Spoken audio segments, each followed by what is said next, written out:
Un agriculteur qui s'installe aujourd'hui commence sa carrière avec une dette moyenne de 200 000 €. On n'a bientôt plus le droit de tuer ces cochons ou autres animaux en tant que particulier. Parfois on entend parler des taxes sur les potagers, enfin voilà, il y a plein de choses. Les paysans en ont marre, les travailleurs en ont marre. Et donc qu'est-ce qu'on peut faire pour unir nos forces et lutter contre ce capitalisme destructeur? C'est la résilience finalement, ce thème de la petite foire, alliance et résilience. On est chacun dans nos luttes séparées, avec nos revendications.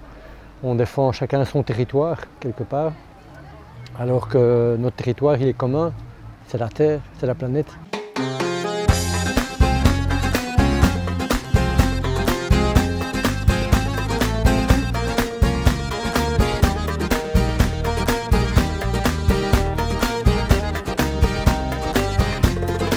Nous sommes tous paysans, nous sommes tous travailleurs. On nous prive de nos libertés, on nous prive de nos droits de nous nourrir. Est-ce que les alliances sont vraiment là?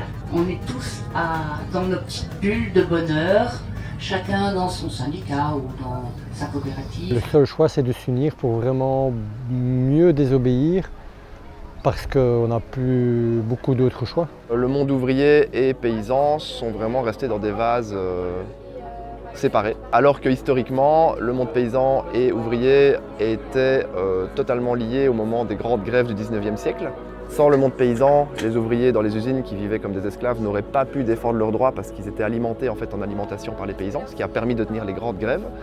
Plus récemment, il y a eu plusieurs points de convergence entre le monde paysan et le monde syndical, notamment autour des traités transatlantiques de libre-échange, etc., où on a pu voir des alliances sur des sujets précis. Mais l'idée de cette rencontre, ce serait de pouvoir trouver vraiment des points d'accroche communs pour construire stratégiquement une union sur les thématiques que sont l'usage du territoire, l'alimentation, sa qualité, la manière dont c'est produit, et éventuellement la création d'emplois autour de ce thème-là. Moi, je comprends assez facilement pourquoi on détruit les capacités d'autonomie des populations de plus en plus, de les rendre dépendantes des structures industrielles, etc. Tu n'as plus ton autonomie, tu vas de toute façon être dépendant à des structures que tu ne contrôles pas. Et c'est malheureusement le cas de beaucoup de citoyens aujourd'hui. Combien de personnes ont des familles, font des enfants, etc., mais ne sont pas eux-mêmes capables de subvenir aux besoins de base de leur propre famille. L'expérience du confinement en 2021, au moment de la pandémie, nous a montré que nous étions fragiles, que les territoires étaient fragiles, que les populations étaient fragiles.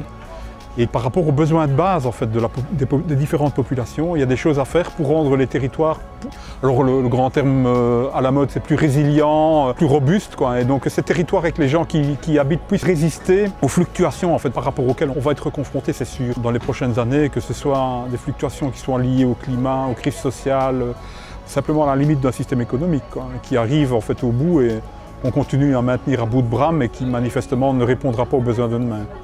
En fait, il faut qu'on attaque la bonne personne, le bon coupable. Chaque syndicat a des coupables différents.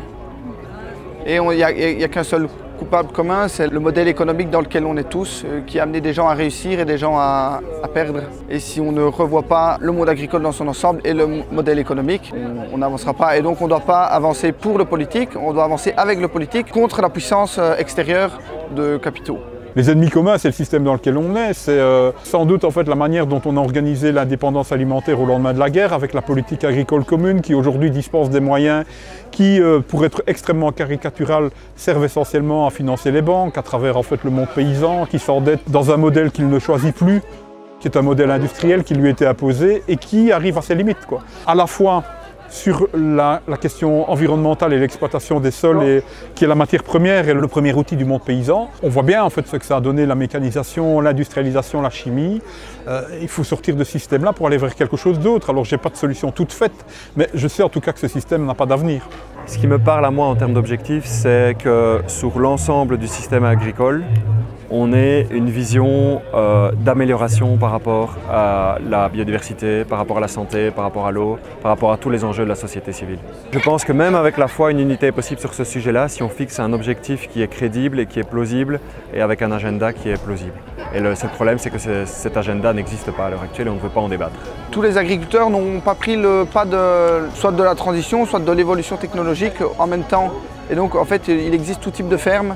Et donc finalement tout type de demandes et d'espoir. Il y a des gens qui veulent continuer de croître et de doubler comme l'a fait leurs parents. Il y en a qui veulent le statu quo mais pouvoir vivre des 25 vaches qu'on traite et transformer tout ça en fromage. Il y a une diversité d'agriculteurs en fait. Il y a autant d'agriculture qu'il y a d'agriculteurs. Voilà, sur plein de points on peut se diviser parce qu'on veut simplement pas la même chose ou on n'a pas le même objectif de vie, la même finalité de vie, quoi. La ferme qui fait 200 hectares du jeune agriculteur qui a hérité de ses parents, il doit faire avec. Nous on part de zéro, parfois c'est difficile aussi. Donc on a tous nos réalités, nos différences, nos forces et nos faiblesses. Et c'est pour ça qu'on doit s'unir. Une grande ferme, alors plus facile à dire qu'à faire, mais elle peut répartir ses terres pour la mettre à disposition d'autres personnes, pour ne pas rester seule. Après, voilà, comme je dis, c'est facile à dire. Le faire, c'est plus compliqué parce qu'il y a les emprunts, les grosses fermes sont endettées. Donc c'est pas simple, c'est sûr. Et c'est pour ça que je crois beaucoup au mouvement citoyen aussi, qui doit se lever et qui doit s'unir au monde paysan, au monde agricole, parce que sans les citoyens, on n'y arrivera pas.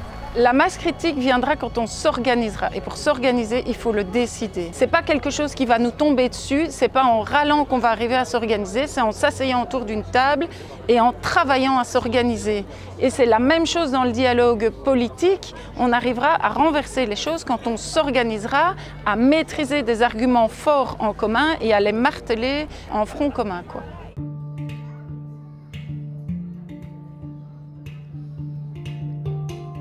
L'agriculture, le monde agricole, c'est plus que 2% de la population, alors qu'en 1980, on devait encore être à 15-20%. Donc on voit que ça diminue très vite, très fort. Cet enjeu-là, c'est un enjeu clé et l'enjeu aussi d'accès au foncier.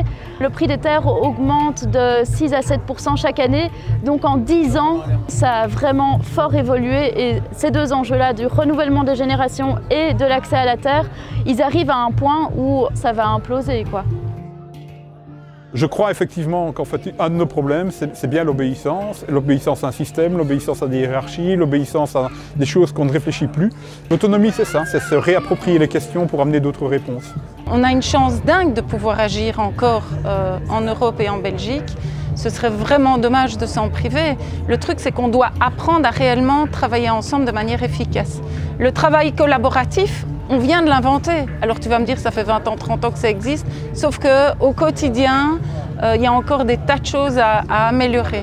Je crois très fort dans le travail collaboratif interorganisation, ce qui permet de garder une gouvernance multiple proche des gens et d'avoir des initiatives qui sont proches des citoyens, proches des territoires, mais qui collaborent entre elles dans des dynamiques communes. Voilà. Tout le monde veut manger bio, que ce soit bio certifié ou non, mais en fait toutes les études le montrent. Il n'y a pas des gens précaires qui se diraient « Ah non, en fait moi j'aime bien manger quelque chose qui est mauvais pour ma santé et qui fait que en fait, je vais encore m'appauvrir ». Non, enfin, il faut arrêter aussi de subsidier des études qui vont encore le prouver. On le sait déjà, on l'a déjà prouvé et maintenant, s'il y a de l'argent à mettre quelque part, c'est dans les solutions de terrain qui existent aussi déjà et qui ne demandent qu'à grandir finalement. Évidemment, il faudrait que la malbouffe soit plus chère que l'alimentation durable, parce qu'il faudrait y intégrer tout ce qu'elle amène comme externalité négative.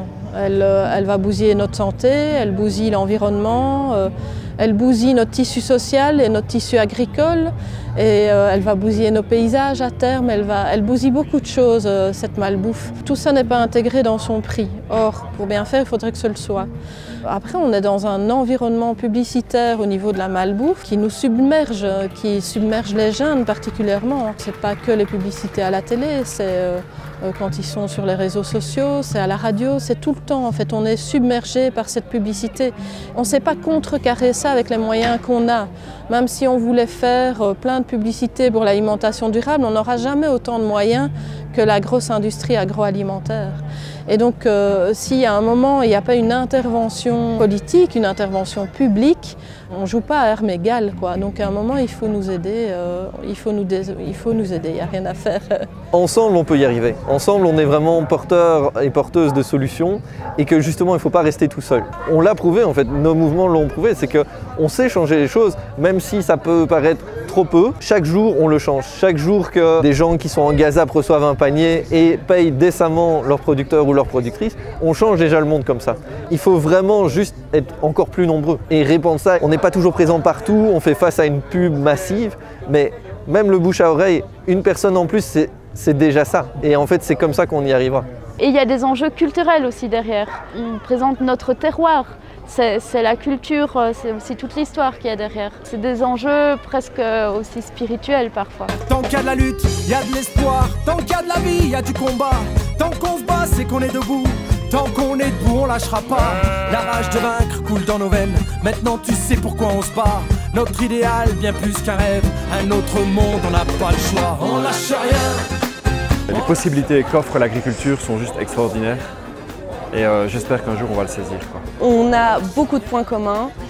On pourra faire un carnet de revendications clair et net. Et on pourra continuer à s'entendre et continuer à se battre ensemble. Reparler ensemble de ce qu'est l'économie, c'est-à-dire l'organisation de la satisfaction des besoins de base de populations qui habitent sur des territoires. Ça, on peut le faire ensemble. Et d'ailleurs, on ne sait pas le faire séparément. Il y a des tas de structures, de coopératives qui vont se mobiliser. Et en fait, c'est là qu'est la solution. Ça ne veut pas dire créer une seule gouvernance et s'agréger en un seul macro-truc, ça veut dire être capable de collaborer efficacement. On a une vue à trop court terme, on est en train de tout détruire et on ne peut pas laisser faire.